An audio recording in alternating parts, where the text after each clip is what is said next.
자, 이게 지금 비유가 천국, 하늘나라에 대한, 하나님 나라에 대한 비유입니다. 여러분, 우리 성경 1절을 보시면, 천국은 마치 품꾼을 얻어 포도원에 들여보내려고 이른 아침에 나간 집주인과 같으니, 여기 여러분 초점을 잘 보십시오. 하나님 나라를 이해하려면, 여기 내용을 보니까 누굴 이해해야 된다고 말을 하냐면, 집주인의 행위를 이해해야 된다고 말씀을 하죠. 왜냐하면 비유가 그렇죠. 비유가 천국은 집주인과 같다 그랬으니까 집주인이 천국이 뭔가를 드러내고 있다는 겁니다. 우리가 이걸 이제 핵심을 잘 잡아야 이 말씀을 좀 이해를 할 수 있을 것 같습니다. 1세기 그 상황의 유대인들은요, 그 하루하루를 정말 고되게 노동을 해야 살 수 있는 그런 사람들이 굉장히 많았습니다. 뭐 지금도 이제 그런 사람들이 있겠지만은 1세기 상황은 훨씬 더 안 좋습니다. 그들을 이제 여기 우리는 품꾼이라고 이렇게 번역을 했는데 쉬운 얘기로 하면 날품 8일꾼입니다. 날품 8일꾼. 우리가 그런 말을 쓰죠. 날품 8일꾼이다. 날이라는 말이 이제 하루, 품이라는 건 그 노동력이고 8일꾼이라는 것은 이제 그 노동력을 이렇게 파는 사람을 얘기하잖아요. 하루하루 자기 이게 품을 팔아서 생계를 유지하는. 그러니까 그날 자기가 이렇게 어느 일을 할 수 없다면 이게 생계가 보장받지 못하는 쉽지 않습니다. 그래서 굶어야 되는 상황. 이런 상황의 어떤 그런 1세기 상황을 여기에서 반영해 주고 있고 1데나리온이 등장을 하고 있는 이건 그 당시 하루 품삯입니다. 하루 품삯인데 문제는 뭐냐면 날품 8일꾼들이 하루 일거리를 못 구하는 거예요. 이게 어려운 겁니다. 그러니까 일자리가 있다면 뭐 그래도 이제 하루 먹고 살 수가 있는데 일자리 자체를 구하기가 쉽지가 않은 겁니다. 그러면 일자리를 찾지 못하면 굶어야 되는데 이제 성인들이 나와서 일을 하지 않았습니까? 아이들이 나와서 일을 하는 게 아니고 이제 성인들이 나와서 일을 하는데 그건 자기만 굶는 게 아니에요. 자기 자식들, 아내, 가족 전체가 다 굶는 겁니다. 그러니까 그날 하루에 만약에 나가서 일을 하지 못하고 만약에 품삯을 받지 못하면 그날 하루는 거의 다 전 가족이 굶어야 되는 어떤 그런 상황들. 그래서 그런 날들이 자주 이어지는 거죠. 그런 상황에서 이 말씀을 주신 겁니다. 예수님께서는 아마 이걸 자주 봤을 거예요. 그러니까 매일매일 이렇게 살아가면서 그 나사렛 동네에서 이렇게 살아가시면서 이렇게 살아가는 사람들을 아마 자주 예수님께서는 보았을 것입니다. 품삯도요, 그 일하는 사람이 결정할 수 있는 게 아니에요. 일하는 사람이 결정하지 않아요. 그러니까 지금은 그러잖아요. 내가 몇 시간 일을 할 테니까 당신이 나에게 얼마를 주십시오. 그러면 저쪽에서 나는 이것밖에 못 줘. 그러면 저 그렇게 일 못합니다. 뭐 지금은 이러잖아요. 그죠? 그런 지금 시대가 그렇습니다. 많이 달라졌어요. 우리 목사들도 마찬가지거든요. 예전에 이제 저희들이 이제 전도사 할 때 처음에 이제 목회할 때는 이제 우리가 어떤 사역기를 구할 때 이렇게 얘기합니다. 그냥 우리를 그냥 써 주십시오. 그러면 주님의 뜻으로 알고 가서 우리가 사역하겠습니다. 뭐 얼마가 안 물어봅니다. 근데 그렇게 하고 갑니다. 근데 지금은 안 그렇습니다. 먼저 와가지고 예전에는 그 목사가 부교육자가 이렇게 그 선을 받거든요. 지금은 부교육자가 목사 선을 받습니다. 저 목사가 제대로 내가 할 수 있고 뭐 그러니까 와가지고 따지는 거죠. 내가 하루 뭐 시간을 얼마를 보장해주고 돈을 얼마를 주고 이렇게 다 따집니다. 그러니까 지금은 저 위에서부터 안 내려온답니다. 아예. 왜냐하면 차라리 이쪽으로 내려오느니 저 위에서 일하는 게 낫다고 돈벌이가 안 된다는 거죠, 목회가. 그러니까 목사도 이쪽으로 내려오질 않습니다. 다 따지는 겁니다. 또 어떤 경우도 있냐면 지금 몇 개를 제가 이제 경험을 했는데 어떤 그 전도사님이 이제 교회를 이렇게 이제 했는데 저쪽 교회 가가지고 이제 뭐 사례를 그래 얼마 줄 테니까 이렇게 하십시오라고 일을 했대요. 그랬는데 그 한 주간에 그러면 오겠다고 딱 합니다. 그러면 이제 교회는 당회에서 다 교회는 당회를 다 이렇게 선포를 하지 않습니까? 네. 근데 이제 오려고 했더니 저쪽에서 5만 원을 더 준다는 교회가 있으니까 당일날 연락이 온 겁니다. 못 오겠다고요. 이게 한두 군데가 아닙니다. 지금 전라북도에서 겪고 있는 거. 제가 듣고 있는 게 한두 개가 아니에요. 그러니까 완전히 이게 뭐냐면 이 돈의 계산 논리에 의해서 이제 사람들이 살아가지 않습니까? 지금은 그래요. 지금은 사람들이 내가 몇 시간 일할 테니까 얼마 주세요. 뭐 이렇게 얘기하거든요. 그리고 또 야근 수당도 달라고 그럽니다. 지금 목회자들도. 예전에는 그냥 목사가 그냥 어느 교회를 가면은 당연히 그냥 밤에도 부르면 가고, 뭐 우리 주야가 없어요. 목회자는 그렇지 않습니까? 뭐 자다가도 새벽에 누가 돌아가시면 뛰어가야 되는 게 이게 목회자잖아요. 그죠? 그렇게 살아가야 되는 게 우리 목회자라는 걸 늘 생각합니다. 자유가 있는 것 같지만 늘 24시간 우리는 이렇게 이제 긴장을 하고 살아가야 되는 게 목회자인데, 지금은 한 5시 딱 약속되어 있으면 신방을 가다가도 있었습니다. 실제로. 딱 왔는데 5시가 넘었어요. 그 어느 가정을 신방하기로 했습니다. 근데 안 오는 겁니다, 교회를. 아니, 그 신방 자리를 안 오는 거예요. 그래서 전화를 했답니다. 왜 안 오냐니? 5시가 돼서 퇴근했답니다. 그리고 그 시간 이하가 지나면 수당을 들어가는 겁니다. 목회는 절대 이게, 여러분, 목회라는 것은 이게, 그게 아니거든요. 직업 개념이 아니에요, 목회는. 목회는 돈과 관계가 없어요. 돈을 주든 안 주든 사명으로 하는 것이거든요. 요즘에는 다 그렇게 돼 있어요. 그러니 여러분, 세상은 또 어떻겠습니까? 뭐 목회 자리가 그런다고 하면은 뭐 세상은 더 말할 것도 없죠. 그러니까 몇 시간 일할 테니까 얼마를 줄 건가? 품꾼들이 다 이걸, 지금은 일꾼들이 다 이렇게, 네, 이렇게 서로 딜을 하거든요. 네, 고대에는, 1세기에는 그게 없습니다. 1세기에는요, 일을 안 주면 그냥 고달픈 하루에 모든 가족이, 그러니까 그냥 이것은 예를 들면 일하는 사람이 당신 얼마가 줄 테니까 내가 몇 시간 일할 때 이게 전혀 통하지 않는. 그러니까 주인이 이런 거죠. 어느 큰 농장을 가진 주인이 자비를 베풀지 않으면 그야말로 그냥 가족은 굶어야 되는 거죠. 그러니까 이게 돈을 갖고 뭘 어떻게 할 그런 시대가 아니에요. 그러니까 우리 시대와 1세기 당시 시대는 완전히 서로 다릅니다. 그걸 우리가 염두에 두고 이 말씀을 읽어야 됩니다. 그러니까 우리 시대처럼 이해를 해버리면 이 말씀이 이해가 안 돼요. 그러니까 고대로 딱 들어가서 1세기로 돌아가서 주인이 일꾼을 쓰지 않으면 이 가족은 완전히 굶어야 되는 상황. 그리고 이 집은 더 이상 어떻게 하루 정도에 계속해서 고달픈 삶을 살아야 되는 상황. 그런데 그날 하루 나갔다고 해서 일거리가 많느냐? 그것도 아니라는 거죠. 거의 일거리를 찾기가 어려운 시대. 그러니까 하루하루 살아가는 게 정말 어렵고 힘든 그런 삶을 살아가는 사람들의 이야기가 이 말씀 속에 등장을 하고 있습니다. 예수님도 그렇게 살았다는 거죠. 예수님이라고 해서 여기서 예수님이 어떻게 없을 때 기적을 행해서 이렇게 산 게 아니에요. 예수님도 이런 삶을 없을 때는 못 먹어야 되는, 하루 일거리가 없을 때는 그야말로 굶어야 되는 그런 삶을 고되게 하루하루 노동자로서의 삶을 예수님이 살아왔던 것이죠. 그런 예수님의 삶의 모습이 이 비유 속에 배어 있습니다. 그러니까 우리 시대의 방식으로 이 말씀을 이해하면 전혀 이해가 안 되는 겁니다. 고대로 돌아가서 이 말씀을 이해를 해 보십시오. 자, 그럼 이렇습니다. 주인이 이제 장터를 갔어요. 1절에 보니까 이른 아침입니다. 이른 아침은 보통 6시로 이렇게 보여집니다. 아침 6시쯤에 일찍 간 거죠. 그죠? 이제 거기 가서 한 사람을 이제 거기에 있는 사람들 같이 이제 일을 할 수 있도록 품꾼들을 일을 시키려고 합니다. 그런데 2절을 보니까 얼마를 약속했냐면 한 데나리온이죠. 한 데나리온은 하루 뭐예요? 품삯입니다. 그러니까 약속을 했어요. 당신들 와서 일을 해라. 그럼 내가 하루 품삯을 어떻게 하겠다? 주겠다. 이렇게 얘기를 했어요. 자, 그런데 3절 보시면 여러분 새한글 성경에는 오전 9시로 돼 있죠. 오전 9시에 나가보니까 장터에 놀고 있는 사람이 있어요. 이 사람은 어떤 사람들이에요? 일단 일거리가 없어요. 아무것도 없습니다. 그러니까 어떻게 하냐? 못 돌아가잖아요. 집에도. 되게 일하러 나온 노동자들이 일거리 없으면 돌아가도 못 하잖아요. 그냥 장터에 놀고 있는 겁니다. 그랬더니 이 사람들에게 가서 뭐라고 합니까? 4절에 보니까 포도원에 들어가라. 내가 너희에게 상당하게 한 데나리온이라고 약속하지 않아요. 여기는 그냥 상당하게 주겠다. 뭐 요 정도까지도 좀 이해는 될 만하죠. 그죠? 만약에 하루 이제 노동 시간이 뭐 6시부터다. 그러나 한 3시간 지났어요. 3시간 까먹었어. 그냥 까먹고도 놀고 있으니까 일꾼을 써줬어. 뭐 이 정도도 우리는 이해를 할 수 있습니다. 그런데 이제 5절부터가 이해가 안 되는 거죠. 자, 5절 보십시오. 5절은 몇 시에 이제 또 들어갑니까? 제6시면 낮 12시인데 12시에 가가지고 또 사람 데리고 또 품꾼을 씁니다. 그 다음에 제9시는 오후 3시.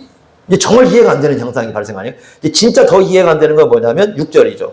제11시는 오후 5시. 그러면 이제 1시간이면 끝나는데 이 사람을 씁니다. 자, 그리고 이제 품삯을 주는 겁니다. 품삯을 주는 건 율법에 그날 줘야 됩니다. 그래서 그날 이제 율법을 이제 따라서 품삯을 줍니다.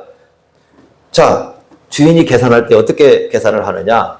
나중 온 사람부터 딱 생각을 하는 겁니다. 그러면 몇 시부터 들어온 사람부터 주는 겁니까, 지금? 9절 오후 5시에 들어온 사람, 한 데나를 딱 줍니다. 자, 그랬더니 10절에 이제, 이게 보지 않겠어요? 맨 나중에 온 사람 얼마 줬느냐? 한 데나를 딱 주니까 그 뒤에 있는 사람들은 더 했잖아, 일을 갖다가. 그러니까 어떻게 생각하겠어요? 나 더 주겠네? 이렇게 생각을 한 거죠? 그런데 전부 얼마씩 줘요? 한 데나리온씩만 다 주는 거죠? 제일 억울한 사람이 누구예요? 여러분은 속았어요, 지금. 억울하지 않아요. 왜? 처음부터 몇 데나리온? 한 데나리온 약속을 한 겁니다. 억울한 게 아니라, 이제 본인은, 그래서 뒤에서 보면은 이제 딱 주니까, 맨 뒤에서, 이렇게 딱 보니까 뒤에 앉아가지고, 나는 제일 오늘 일을 했으니까, 제일 나는 많이 받겠다. 이렇게 생각을 했는데, 이 사람에게도 얼마를 줬어요? 딱 한 데나리온. 자, 그랬더니 11절에 어떻게 했습니까? 받은 후에 집주인을 원망을 합니다. 12절에 보니까 나중 온 이 사람들을 1시간밖에 일하지 않았는데, 그죠? 1시간밖에 일하지 않았는데 종일토록 일한 나하고 왜 같은 취급을 해주냐 이거죠. 왜 같은 취급을 해주냐? 우리 성경에 뼈 빠지게 일을 했는데 하루 종일 나는 왜 이런 취급을 하느냐? 이렇게 이제 답을 하는 겁니다. 그때 13절 주인이 얘기합니다. 잘못한 거 있다 없다?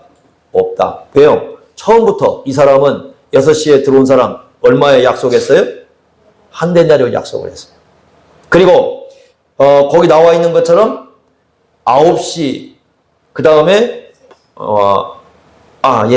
9시에 한 사람은 뭐라고 상당하게 준다고 그랬잖아요. 얼마 준다고는 정확히 안 했어요. 그러니까 한 데나리온을 줘도 되고 덜 줘도 되죠. 주인 마음이죠. 얼마라고 약속을 하지 않았어요? 그런데 하루 품삯이 있으니까 그 하루 품삯을 준 거죠, 그냥. 그렇지 않습니까? 자, 그 다음에 정오와 3시. 자, 다 하루 품삯 줬습니다. 5시도 하루 품삯 줬습니다. 어떻게 따질만 합니까? 예수님 말씀은 뭐예요? 2가지 얘기를 해요. 첫째, 15절, 15절. 내 것 가지고 내 뜻대로 했는데. 그러죠? 두 번째, 내가 선하다. 예수님 선하시죠? 왜냐하면 이런 거죠. 5시에 와서 품꾼으로 썼습니다. 그죠? 근데 주인은 뭘 생각한 거예요? 왜 한 데나리온을 준 거예요? 그냥 만약에 시간으로 계산하면요,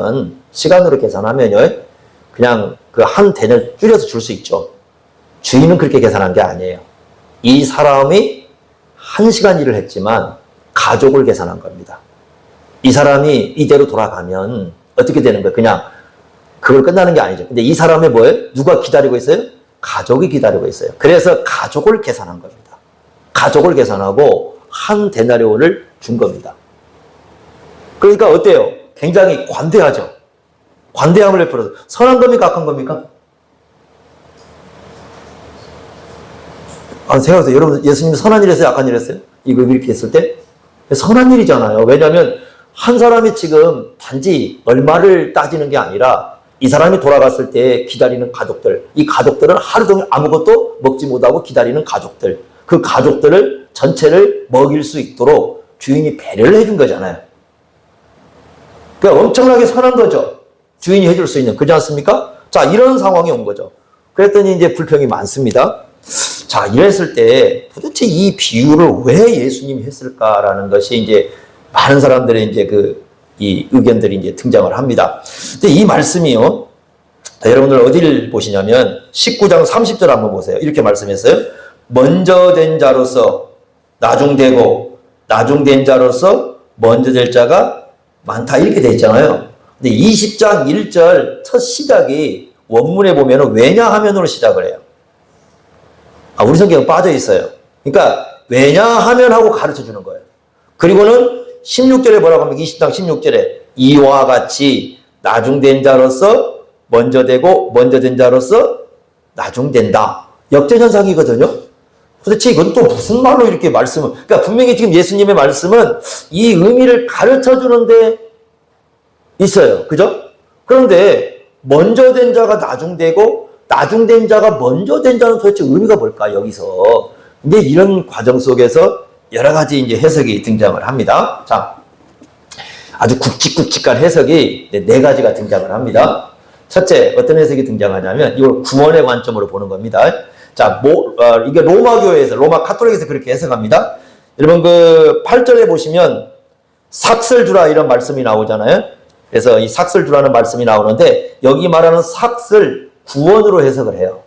로마 카톨릭에서는. 그래서 1절에 보시면 천국에 대한 얘기를 했잖아요. 그러니까 천국은 구원받는 사람 얘기죠. 그래서 이렇게 얘기하는 겁니다. 아까 그 삭시 얘기 나오니까 천국은 은혜만이 아니라 하나님의 은혜로만 가는 게 아니라 행위가 있어야 된다는 거예요. 이게 카톨릭 해석입니다. 그래서 이건 구원받을 때 그냥 은혜만이 아니라 어떤 그 행위가 있어야 이게 연합이 되어서 구원을 이룬다고 주장하는 게 카톨릭 사람들이 이걸 갖고 주장을 합니다. 왜냐하면 모두에게 몇 데나리온 줬다고요? 1데나리온 줬잖아요. 공평하잖아요. 그래서 구원으로 봅니다. 이 사람들이 이것을 1데나리온씩 주는 것을 구원으로 보고 이렇게 합니다. 근데 문제는 뭐냐면 지금 이 초점이 품꾼에 있는 게 아니라 1절에 보니까 누구에게 비유 핵심이 있어요? 집주인에게 초점이 있어요. 그러죠? 그래서 영생을 놓고 일한 대가로 얻는다, 이렇게 주장하기에 무리수가 큽니다. 또 성경 전체에서도 그렇게 가르치는 게 아니에요. 그래서 이 부분은 좀 아닌 것 같아요.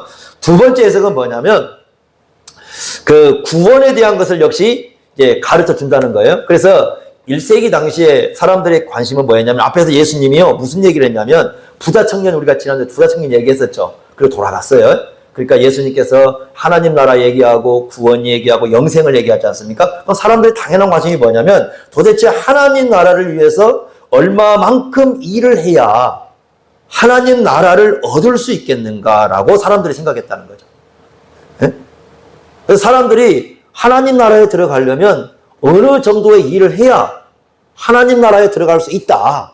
이런 식으로 생각을 했다는 거예요. 그런데 예수님은 그게 아니라 하나님 나라에 들어가기 위한 것은 이 사람이 짧은 시간 일을 했느냐, 긴 시간 일을 했느냐, 거기에 달려있는 게 아니라 하나님의 주권에 달려있다. 집주인의 행위에 달려있다. 그래서 이 주권적 은혜, 즉 하나님의 주권적 은혜가 이 사람들을 일을 시켰다는 거죠. 그러니까 일을 얼마나 했느냐가 중요한 게 아니라 이 사람들에게 주권적 은혜를 베풀어 주시는 이 그 주인의 행위가 있는데 바로 요게 아주 하나님 나라를 드러내는 것이다. 이렇게 이제 가르쳐 주는 거예요. 그래서 요것도 이제 많은 분들이 해석을 해요. 그래서 뭐 전혀 아니다 이렇게 보기는 어렵지만 과연 이 비유가 과연 그걸 얘기할까라는 건 조금 생각해 볼 필요가 있고요. 세 번째 해석은 뭐냐면, 자, 1세기 이제 요게 이제 여러분들이 세 번째와 네 번째, 이제 가장 많은 건 네 번째 문제 해석이고요. 요 세 번째를 먼저 한번 보겠습니다. 세 번째는 뭐냐면 1세기 이제 경제 생활이잖아요. 근데 여기서 이제 중요한 게 뭐냐면 하나님 나라의 정신이 뭔가를 가르쳐 주고 있다라는 거. 요게 중요하다는 겁니다. 그러니까 하나님의 은혜로 하나님 나라에 들어온 사람들은 하나님의 어떤 그 마음, 하나님의 생각을 드러내는 삶을 살아야 되는데 그게 무엇이냐? 관대함. 그래서 이게 초대교인들이요 이걸 실천했다라는 거죠. 어떻게 실천했냐면 여러분 오순절날 성령 임하니까 어떻게 했어요? 사람들이 자기가 가진 걸 서로 나눠줬죠. 그리고 고린도후서 8장 9장에 보면요 2장 전체가 뭔 얘기하는 거예요? 가진 교회가 못 가진 교회에다가 나눠주는 얘기를 한단 말이에요. 그래서 하나님은 이 땅에 살아가는 이 모든 사람들의 생계를 보살펴 주는데 그 마음을 품고 가는 사람이 바로 하나님 나라의 백성이다라는 걸 알려주고 있다라는 것이 이 말씀의 핵심이라는 것입니다. 이건 굉장히 중요한 이제 그 해석이에요. 그러니까 계산 방식으로 하는 게 아니라 하나님 백성들은 계산 방식으로 사는 게 아니라 하나님 나라의 주인이 누구예요? 하나님이시잖아요. 하나님의 마음과 하나님의 정신과 하나님의 생각을 가지고 살아가는 사람들이 바로 하나님의 진정한 백성이라는 걸 보여주고 있다라는 것입니다. 굉장히 좋은 해석이에요, 이 해석이. 마지막 네 번째는 뭐냐면, 그 태도에 보는 겁니다. 태도. 하나님에 대해서 어떤 반응으로 일을 했는가. 왜냐하면 이것도 가능한 해석이, 6시에 일한 사람은 뭐라고 얘기합니까? 12절에 보니까 종일 수고하고 견뎠다. 그리고 뭐라고 해요? 11절에 보니까 원망하고, 서로 비교하잖아요. 이 사람과 저 사람 비교하고, 비교해보니까 원망이 나오고, 원망할 뿐만 아니라 억울해요. 하루 종일 일하는 게 억울하다는 거지. 이런 생각을 하는 거죠. 그런데 여러분, 이 중에, 자, 오전 6시, 9시, 12시, 3시, 오후 5시. 이 중에 가장 신나게, 가장 감사하면서 일하는 사람 누구겠습니까? 5시에 들어온 사람이죠. 네? 그러죠? 그래서 그걸 가르쳐줘요. 그러니까, 은혜에 대한 은혜. 근데 모두 다, 아까 얘기했습니다. 우리식으로 거래 개념이 아니라고 그랬어요. 모든 사람들이 다 누구 입었어요? 지금 은혜를 입었어요, 사실은. 그죠? 이른 아침에 온 사람도 은혜 입음. 그러니까 여러분들 여기에 딱 계약을 했으니까, 우리식으로, 내가 일을 얼마만큼 하니까 돈 얼마 주십시오. 이런 방식으로 여러분 지금 같은 생각으로 하면 안 된다고 그랬어요. 아침에 품꾼으로 쓸지라도 누가 관대함을 베풀어야 돼요? 주인이 베풀어야 돼요. 그러니까, 처음 6시에 들어온 사람부터 모두가 다 뭐 입었어요? 은혜를 입은 거야, 은혜를 입은 거야. 어차피 다 은혜를 입었어요. 그런데 은혜를 입었는데 가장 그 은혜에 대한 감사를 표현하고 있는 사람은 몇 시에 들어온 사람? 5시에. 그러니까 요걸 갖다가 여러분 이렇게 가면 안 돼요. 그러면은 제일로 늦게 믿어가지고 열심히 일하면 제일 좋겠네. 이런 생각하면 안 됩니다. 그 얘기를 하는 게 아니고, 그 얘기를 하는 게 아니라 어떤 신적으로, 그러니까 하나님 나라 일을 할 때 만약에 여러분 일찍 부름 받아가지고 정말 하나님의 은혜에 감사해서 내 인생을 들여서 살았다면 이건 엄청난 하나님의 복 가운데 살아가는 거죠. 그렇지 않습니까? 그러니까 이걸 얘기하는 게 아니라 일을 할 때 율법주의 방식으로 일을 하는지 아니면 복음주의 방식으로 일을 하는지 이게 중요한 거예요. 그러니까 내가 하나님의 구원을 받았는데 그 구원을 받은 사람이 어떤 일을 할 때 정말 내가 은혜를 깨닫고 그 은혜에 합당한 감사의 심령으로 이런 일을 하는 건지 아니면 정말 이 사람처럼 그냥 하루 종일 일을 하는데 그냥 힘들게 왜 나만 일을 시켜 막 이런 식으로 일을 하는지 이런 방식이 결국 완전히 이 사람의 그 삶의 질을 바꾸는 어떤 그런 것이다. 그래서 이 어떤 태도를 갖고 일을 하느냐 하는 것이 가장 중요한 방식이다라고 얘기를 합니다. 대개 이제 요 부분을 설교할 때 요걸 가지고 설교를 많이 합니다. 그래서 이렇게 얘기합니다. 사람들이 아무리 일을 많이 해도 정말 은혜로 감사해서 하는 사람이 뭐 하는 일을 했지만 불평과 원망 가운데 일하는 사람보다 먼저 하나님 앞에는 먼저 된다. 이렇게 이제 해석을 하는 거죠. 여러분은 뭐가 제일 나아 보입니까?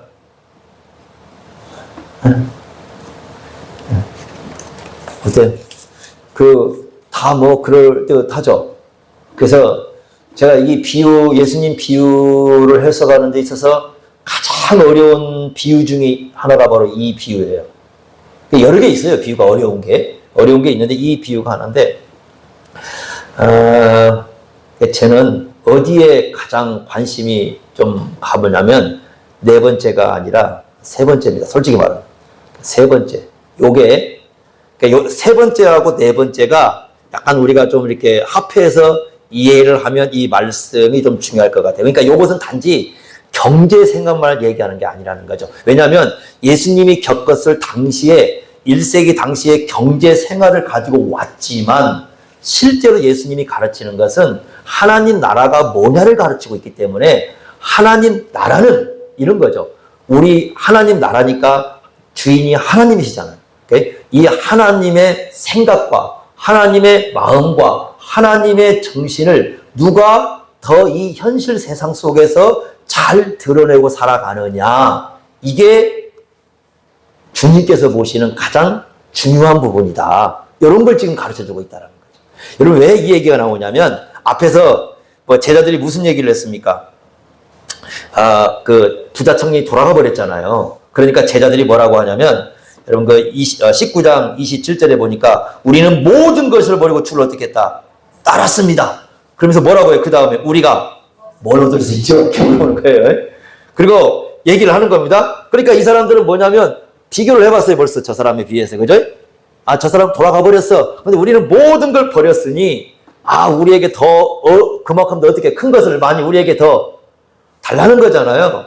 그런데 예수님 뭐라고 하느냐? 먼저 된 자가 나중되고 나중된 자가 먼저 될 수 있다. 이런 얘기를 하시거든요. 모든 걸 버리고 따랐다고 해서 이런 거예요. 예수님을 모든 걸 버리고 따랐다고 해서 그 사람이 진짜 예수님의 정신과 마음을 갖고 살아가느냐? 그건 아니라는 거예요. 이 부분이 중요한 겁니다. 그러니까 지금 증인의 마음은 어때요? 은혜라는 게 있잖아요. 관대함이 있다. 이게 하나님 나라의 정신이에요. 그러니까 하나님 나라의 정신은 계산의 방식이 아니라 어떤 정신이라고요? 관대함의 정신이고 은혜를 받은 사람의 정신인 거죠. 앞에서 질문했을 때 뭐라고 했어요? 누가 하나님 나라에 들어갈 수 있습니까? 라고 쟤들 질문했잖아요. 예수님 답변이 뭐였죠? 사람으로서는 할 수 없어요. 그 말이 무슨 말입니까? 사람이 뭔가를 해서 하나님 나라에 들어갈 수 있는 사람은 아무도 없습니다. 그럼 어떻게 들어간다고요? 하나님이 하시면 들어갈 수 있다라고 얘기했어요. 그죠? 그러면 우리가 하나님 나라에 들어가는 것은 결국 누구의 은혜가 있어야 돼? 하나님의 은혜가 있어야 돼. 그러니까 하나님의 은혜가 아니면 하나님 나라에 들어갈 수가 없어요. 그러면 하나님 나라에 진정으로 들어온 사람이라면 우리를 불러주신 하나님의 마음을 가져야 되는 거예요. 그죠? 성경에서 계속 그걸 요청하거든요. 예를 든다면 여러분 빌립보서 5장에 가보면 빌립보 교회가 싸움이 벌어졌습니다. 두 여자 사이에 싸움이 벌어진 거죠. 요디아와 순두개. 이제 요디아 순두개가 나오는데 사도행전은 안 나오는 사람이에요. 사도행전에서는 그 빌립보에서 그 루디아라는 여인이 이 복음을 전했다는 얘기만 나오지 이 여인이 두 여인이 모릅니다. 둘이 막 싸우는 겁니다. 교회가 어떻게 되겠어요? 둘이 싸우니까. 이게 좀 쉽지 않죠. 그죠? 그러니까 그때 얘기합니다. 너희들이 지금 문제는 뭐냐? 볼 때 이런 거예요. 바울이 볼 때 교리 갖고 싸우는 게 아니야. 그러니까 진리를 갖고 싸우는 게 아니었어. 보니까 바울이 보면. 왜냐하면 진리를 갖고 만약에 싸우고 있다면 바울도 분명히 같이 싸웁니다. 진리 갖고. 진리 문제 앞에서는요. 바울이 절대 양보 안 합니다. 그런데 문제는 뭐냐면 진리 갖고 싸우는 게 아니에요. 뭔가는 모르겠지만 이 두 사람 여인 사이에 이 싸움이 벌어졌어요. 그러니까 바울이 얘기합니다. 둘 다 지금 문제가 뭐냐? 예수님 마음이 없다는 거예요. 예수 그리스도의 마음을 가져라. 하나님의 본체시지만 이 땅으로 오셔서 십자가에 죽기까지 복종하신 그 예수님의 마음을 너희가 안 갖고 있다. 그러니까 이런 거예요. 오랜 신앙생활을 했다고 해서 여기 그 얘기하는 겁니다. 베드로가 모든 걸 버리고 따랐다고. 네가 전부를 다 버리고 나를 따랐다고 해서 네가 오랜 시간 나를 따랐다고 해서 네가 하나님께 인정을 받는 게 아니라 너의 그 중심 속에 뭐가 있어야 된다. 하나님 나라에 하나님의 생각과 하나님의 마음과 하나님의 그 정신이 너의 속에 진짜 있을 거예요. 그게 있어야 하나님께서 뭐 하는 거다? 인정하시는 거다. 이 말씀을 좀 하고 있는 겁니다. 이 부분이 굉장히 중요한 부분이에요.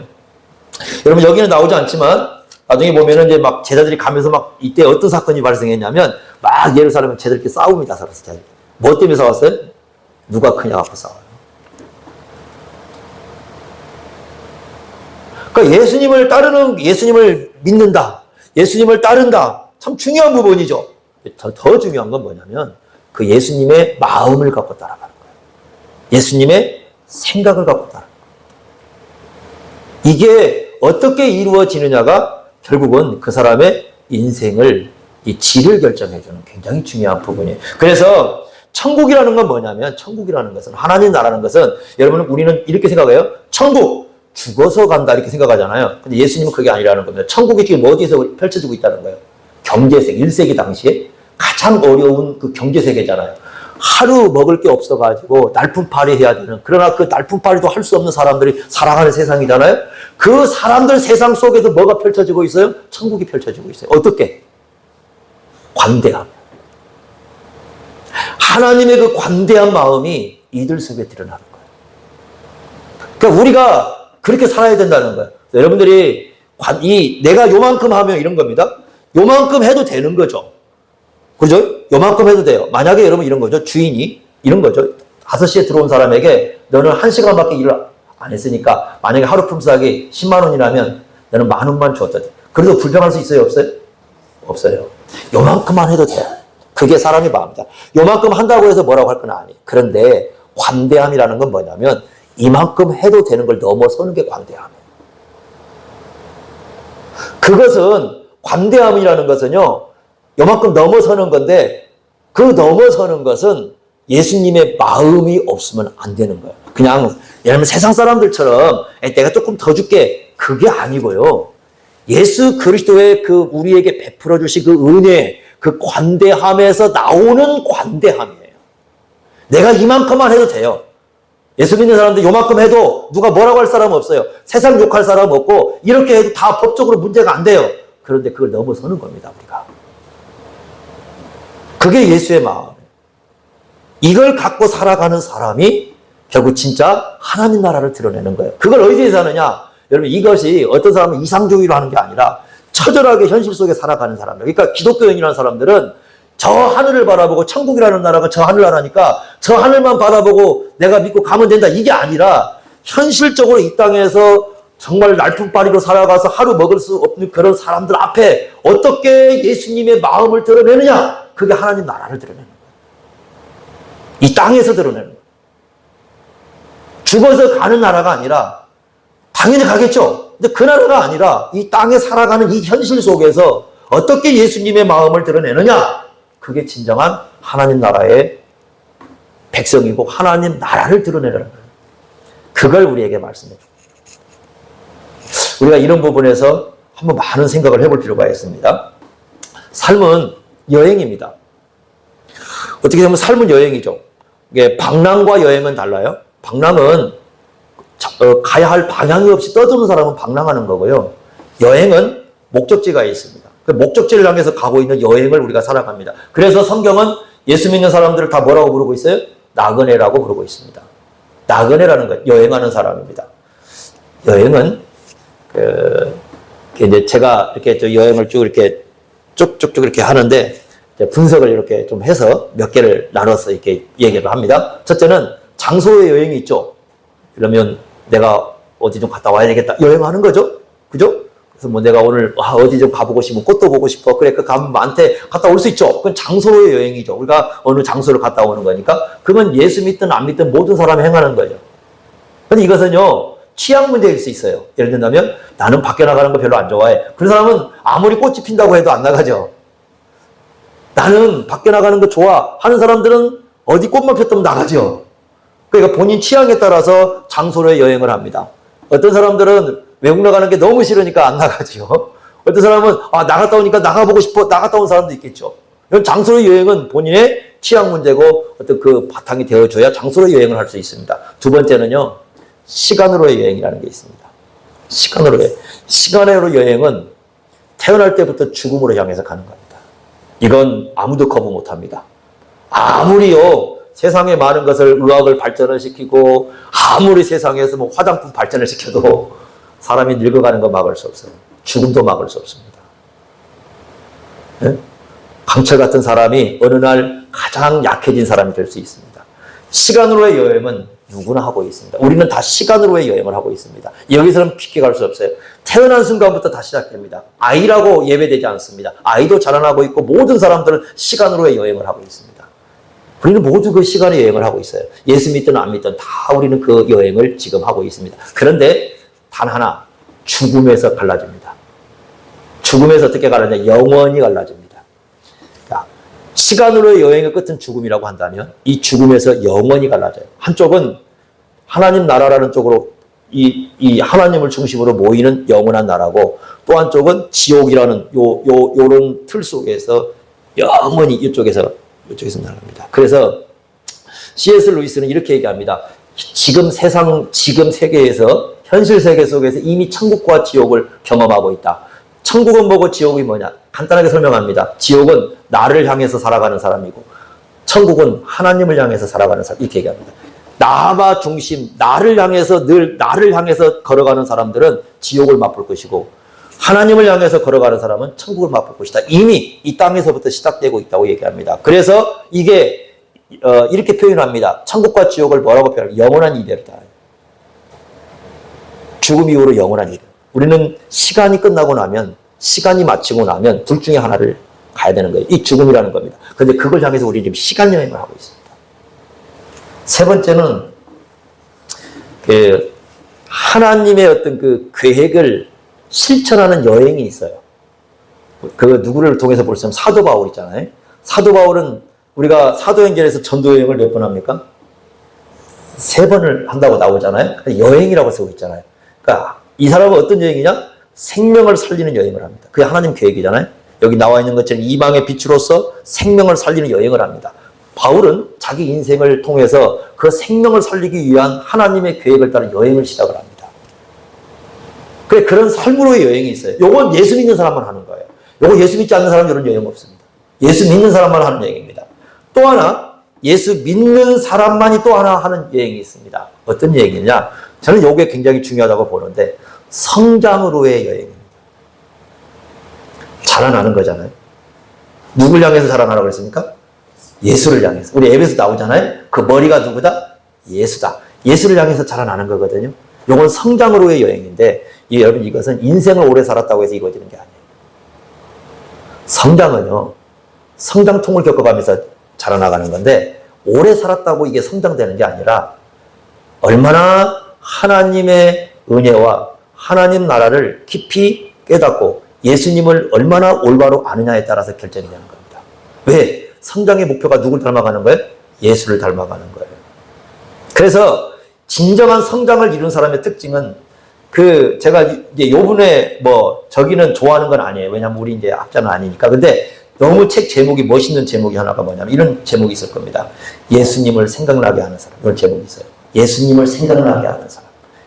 그러니까 저 사람을 보면 예수님이 생각나요. 이런 사람 있잖아요. 저 사람을 보면 예수님이 생각날 수밖에 없는 사람. 그런 사람이 어떤 사람들이냐? 예수님의 생각과 예수님의 마음과 예수님의 정신을 가지고 살아가는 사람들입니다. 그런 성장으로의 여행이에요. 우리에게 지금 필요한 것은 이겁니다. 성장으로의 여행. 이건 예수 믿는 사람만이 할 수 있어요. 생명이 없으면 못해요. 예수를 믿기 때문에 할 수밖에 없는 여행. 이 성장으로의 여행. 이게 우리에게 지금 필요한 거죠. 지금 예수님이요? 이런 거죠. 예수님이 예루살렘을 가잖아요. 제자들이 어떻습니까? 따라다녔잖아요. 오랜 시간 따라다녔어요. 3년 동안 이제 부름부터 따라다녔어요. 그런데 중요한 건 뭐냐? 뭐가 안 되고 있어요, 제대로? 성장으로의 여행이 안 되고 있는 거예요. 이 부분을 예수님이 지적해 주는 거예요. 그래서 진정으로 너희들이 예수님을 따라가면서 하나님 나라의 백성으로 성장으로서의 여행을 한다면 바로 이 부분, 예수님의 마음과 예수님의 생각과 예수님의 정신을 드러내는 그런 삶을 살아가야 된다. 이걸 우리에게 너무나 중요하게 가르쳐주고 있습니다. 이런 내용을 우리가 생각하면서 과연 우리는 어떤 모습을 드러내고 있는가 하는 걸 한번 돌이켜보시기 바랍니다. 우리 자신들을 바라본다면 저도 그런 생각 많이 합니다만 과연 예수님을 생각하게 할 수 있는 사람일까? 나는 내가 이렇게 내가 생각하고 말하고 내가 마음에 품고 있고 말하고 살아가는 게 예수님을 나는 생각하게 할 수 있는 사람일까? 그건 좀 고민이 많이 돼요. 얼마나 오래 했느냐가 중요한 게 아니라 과연 나는 그런 사람일까?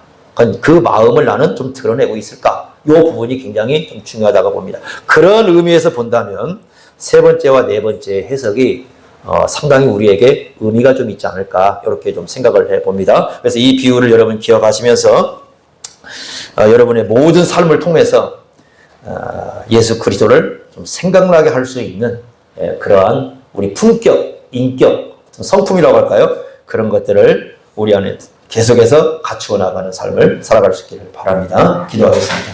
하나님 아버지, 오늘 말씀을 통해서 이 비유를 통해서 예수님을 따르는 제자의 삶의 도가 무엇인가를 저희들이 깨닫습니다. 오랜 시간 또는 짧은 시간 우리는 서로 예수님을 따른 얘기를 합니다. 그러나 진정 우리의 마음 속에 예수 그리스도의 마음과 예수님의 성품과 예수님의 사랑과 그 관대함을 이 땅에서 얼마나 품고 살아왔으며 지금 이 현실 속에 살고 있는지 이 말씀을 통해서 돌이켜보면 아버지 앞에 부끄러울 수밖에 없나이다. 저희들을 붙잡아 주시고 인도하여 주옵소서. 예수님의 마음을 더욱더 품게 하시고 주님의 마음을 품고 이 땅에 살아가는 우리의 삶이 될 수 있도록 인도하여 주옵소서. 예수님의 이름으로 기도하옵나이다. 아멘.